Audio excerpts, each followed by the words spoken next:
Good morning, students. In last video, we have started history, chapter number 4, Tribal's Decus and the vision of a golden age. In this chapter, we have also discussed the meaning of the chapter, what is Tribal's Decus and their golden age. We also discussed about Birsa Munda, her Tribal's group, their customs and civilization. Now, today we have discussed the new topic, how did tribal groups live? By the 19th century, tribal people in different parts of India were involved in a variety of activities.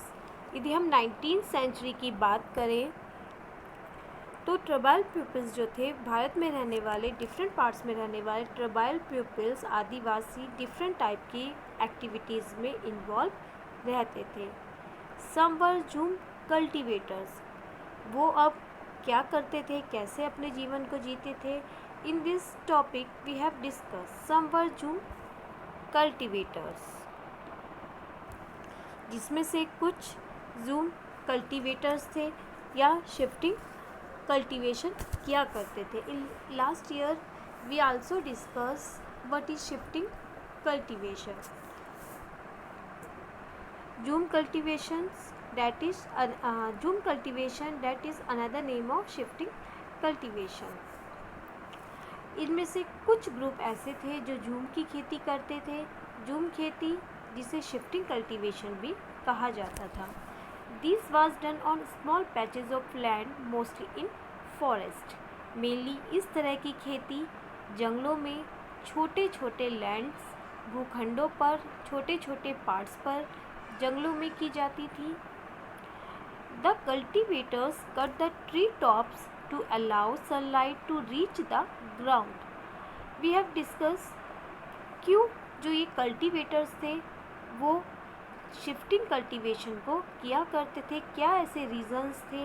या the cultivators cut the tree tops, क्यों cultivators tree tops को cut कर देते थे. अब ये tree tops क्या है, यहाँ पर हम ट्री टॉप्स की बात करें तो मेनली जो कल्टीवेटर्स होते थे वो पेड़ों के ऊपरी पार्ट्स को कट कर देते थे. फॉर एग्जाम्पल यहाँ पर we have draw a tree.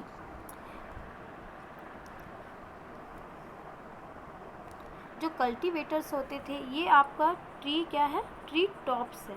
Mainly वहाँ पर उस टाइप के जो फॉरेस्ट जो होता था वो बहुत ही डेंस फॉरेस्ट होता था. इतना ज़्यादा डेंस होता था कि जो सनलाइट होती थी वो लैंड पर नहीं पहुँच पाती थी. सो कल्टीवेटर्स जो होते थे वो कट द ट्री टॉप्स, वो ट्री के टॉप्स को कट कर देते थे. And to allow sunlight to reach the ground, ताकि जो सनलाइट है वो अर्थ पर पहुंच सके. And burn the vegetation on the land to clear it for cultivation.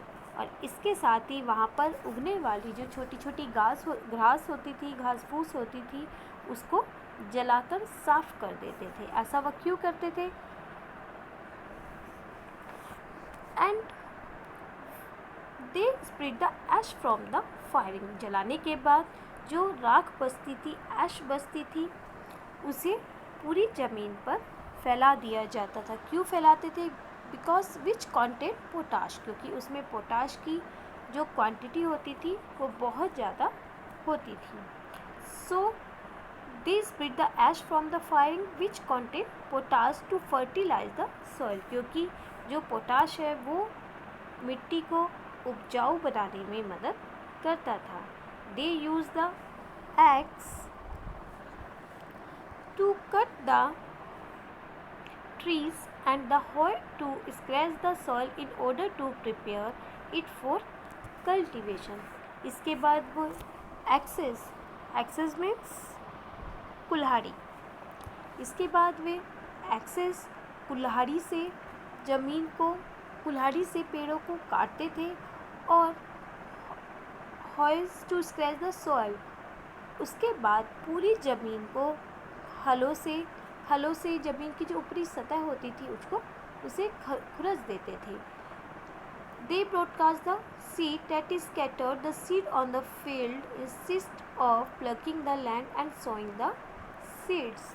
इसके बाद वे खेतों को जोतते थे, और मेनली क्या होता है कि जब खेतों को जोता जाता है तो बीजों को रोप दिया जाता है या बो दिया जाता है, लेकिन इस टाइप की शिफ्ट कल्टीवेशन में, खेती में बीजों को रोपने की बजाय पूरे खेत में बिखेर दिया जाता था।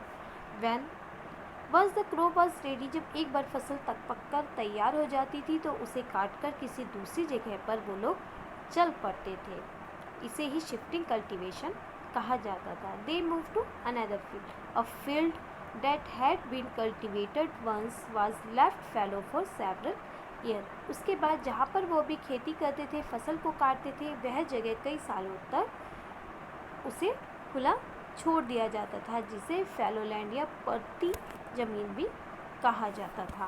That is fallow land, a field left uncultivated for a while so that the soil recover fertility. कुछ समय के लिए बिना खेती छोड़ दी जाने वाली ज़मीन को फैलो लैंड कहा जाता है, ताकि वो ज़मीन जो है वो दोबारा उपजाऊ हो सके। So shifting cultivators were found in the hilly and forested tracts of north east and central India। यदि हम शिफ्टिंग कल्टीवेशन की बात करें तो ये मेनली आपकी हिली एरियाज़ में, फॉरेस्टेड एरियाज़ में, नॉर्थ ईस्ट यानी पूर्वोत्तर और सेंट्रल भारत के पर्वतों और जंगली एरियाज़ में ही की जाती थी। So the lives of these tribal people depended on free movement within forest and on being able to use the land and forest for growing their crops। इन आदिवासी समुदायों की ज़िंदगी जो होती थी, लाइफ होती थी, वो जंगलों में बिना किसी रोक टोक के आवाजाही, यानी वो बिना किसी रोक टोक के कहीं भी आ जा सकते थे, फसल उगा सकते थे और पूरे फॉरेस्ट एरिया का यूज़ कर सकते थे। That is the only way they could practice shifting cultivation. और यही रीज़न था कि वो बिना किसी रीज़न के पूरी तरह से शिफ्टिंग कल्टीवेशन किया करते थे। सो सम वर हंटर्स एंड गैदर, जिसमें से कुछ ट्राइब जो थे वो हंटर गैदर्स थे, शिकार करते थे, और जो फॉरेस्ट प्रोडक्ट होते थे उनको इकट्ठा किया करते थे। In many region tribal people live by hunting animals and gathering forest produce. यहाँ पर हम बात करें तो बहुत सारे इलाकों में, बहुत सारे एरियाज़ में कुछ आदिवासी ऐसे होते थे जो पशुओं का शिकार करते थे और जंगली जो प्रोडक्ट्स होते थे उन्हें इकट्ठा करके अपने काम को करते थे, अपना लिवलीहुड चलाते थे। This of forest and essential for survival. यहाँ पर हम जंगलों की बात करें तो वो जंगलों को अपनी लाइफ के लिए बहुत ही उपयोगी मानते थे, क्योंकि वो अपनी पूरी लाइफ के लिए चलाने के लिए जंगलों पर ही डिपेंडेंट होते। The Khonds were such a community living in the forest of Orissa. Orissa के जंगलों में रहने वाला खोन समुदाय भी इसी तरह का एक समुदाय था। So they regularly went out on collective hunts and then divided the meat among themself. क्योंकि इस ग्रुप के, उड़ीसा के जंगलों में रहने वाला खोन समुदाय के जो लोग होते थे वो ग्रुप्स बनाकर हंटिंग करते थे और जो भी उन्हें मिलता था उसे वो आपस में बांट लेते थे। So their fruits and roots collected from the forest. वो जंगलों से मिलने वाले फल जड़ें खाते थे। खाना पकाने के लिए, फूड्स प्रिपेयर करने के लिए भी जिस तेल का यूज़ करते थे वो साल एंड महुआ के बीज से मिलकर बने होते थे। अब यहाँ पर हम बात करें साल एंड महुआ। व्हाट इज़ साल? साल इज़ अ ट्री, ये एक पेड़ है, and Mahua is a flower that is eaten for or used to make alcohol। ये एक फ्लावर है जिसको खाया जाता है और जिससे अल्कोहल भी बनाया जाता है। For medicine and they use many forest shrubs and herbs for medical purpose। इसके अलावा वो बहुत सारे ऐसे जड़ी बूटियों का इस्तेमाल करते थे जो उन्हें जंगल से मिलती थी, और जंगलों से इकट्ठा हुए वे जो प्रोडक्ट्स होते थे, जड़ी बूटियाँ होती थी, वो वहाँ के बाज़ारों में जाकर बेच देते थे। When they needed supplies of kusum and palash flowers to color their clothes and leather। यहाँ पर जो लोकल वीवर्स होते थे, वीवर्स मीन्स बुनने वाले, जो कपड़ा बुनने का काम करते थे, या फिर जो लेदर वर्कर्स होते थे, चमड़े के जो वर्कर्स होते थे, उन्हें क्लोथ्स कपड़ों के लिए और लेदर्स की रंगाई के लिए डाई करने के लिए कुसुम और फ्लावर्स की फूलों की रिक्वायरमेंट होती थी। तो वे खोट समुदाय के लोगों से इसे प्राप्त किया करते थे। मेनली क्या होता था, कुसुम एंड पोलास जो फ्लावर्स होते थे वो उन्हें खोट ग्रुप के लोगों से ही मिलता था।